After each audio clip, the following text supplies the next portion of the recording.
Hi everyone, and welcome to another episode of Coffee and Tools. This week we got a project on the go.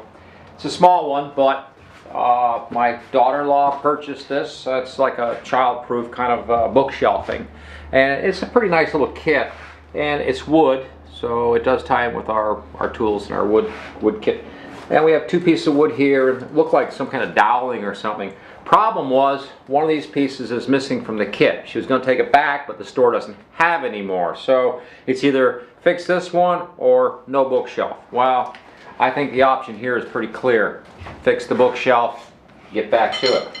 These are the pieces that came with it, and they're kind of like doweling. So what I did was I measured this, it was 5/8, and we'll go out and buy a piece of doweling, cut it, and we'll drill it out, and we'll attach, and see if we can bring this this guy back to life. I think we can do it. It looks like a pretty easy job this week.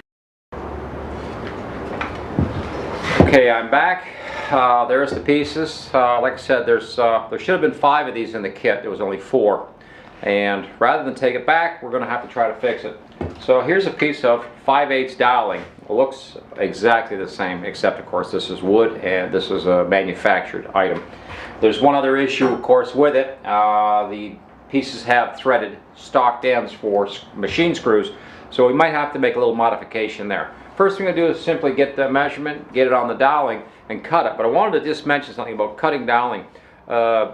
When you go to use a saw on doweling, you really want a super fine blade if you've got one, or something handy, because doweling is, it will fray, what's the word, snipe I'm looking for. It'll snipe on the end.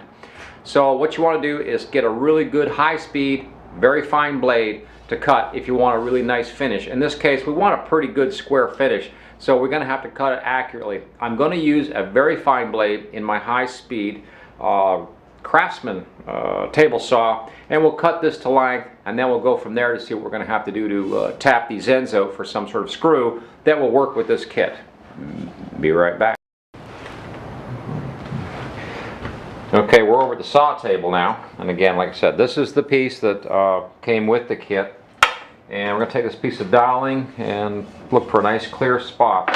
One of the things I want to talk about is we're going to make sure that this is absolutely dead-ended, and when we come over to the saw, actually let's flip this around so it'll be a little easier for you to see it. I'm going to square this end off here, and when we come up here, I'm going to make the pencil mark, but the pencil mark is going to be on the outside. That is basically back here. That's away from this. This is not lined up. It's actually on this side. And the reason for that is with any kind of wood project, if it's too long, you can always put it in the saw, and take a little off.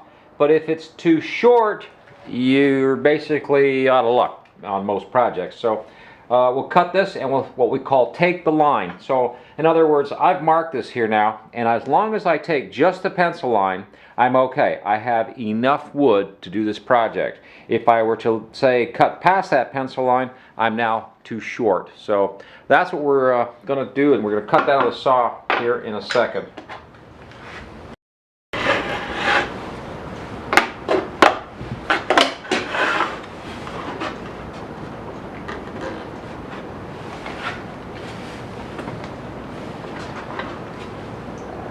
What I'm doing right now is lining the lumber up to the actual tooth of this blade so that I can see exactly where that blade is going to hit, where the pencil mark is. Again, now I got to hold this and put the Vulcan death grip on it so it doesn't move around.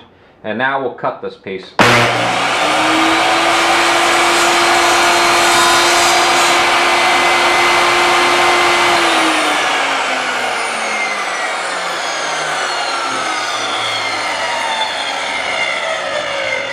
Well, it looks good. We'll find out here in a second as soon as we get the other piece back. And we'll take a look at the two pieces and just sort of hold them together and square them off. Yep, looking good. So that's part of the project. Now the next issue, we'll need a hole. We're going to need a dead center hole. So let's work on that and see what we're going to do. What I'm going to use is a really old work vise. And in fact, this is an old Black & Decker that I found at a junk store one time.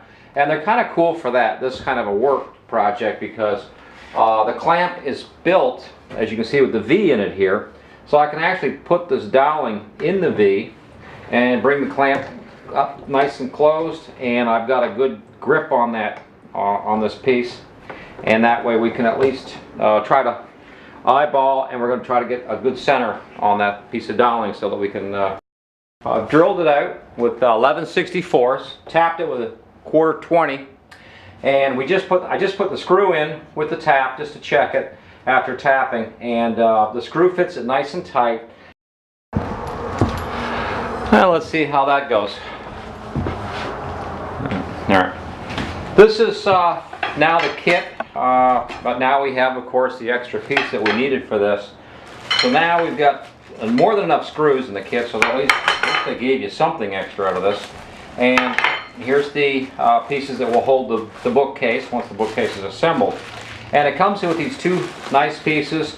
Looks like they had a fastener or something, didn't they? They've got these all drilled out. Now what the problem is going to be is how to make this sturdy and put that piece of wooden doweling in, because obviously that's the only place where things are going to be a little different. Okay, let's have a look. Well, let's have a look and see how we're doing. I've got the fabric lined up, and we're lined up with the fabric with our poles. So I'm going to pull each of the pieces of fabric now onto this child-proof book case and bring all the pieces into place here. And this has been an interesting, quick project. But when you're a woodworker or you have a lot of tools and you like to do a little bit of repair stuff around the house, the relatives will find you. They will come and they will find you. Isn't that what something about build it and they will come? That's what happens here. Build it, they will, sure enough, they'll show up. So now we're just going to put our top piece on here, and then we'll stand this up and let's see what we've got. Okay. Okay, I've got a couple pieces lined up with the top, so I'm going to go ahead and bring the screws again gently up to the bar, the top one, and there we go. And each one is lined up and nice, so we'll go ahead and we'll put the rest of the screws in now. And then, hey, from Coffee and Tools this week.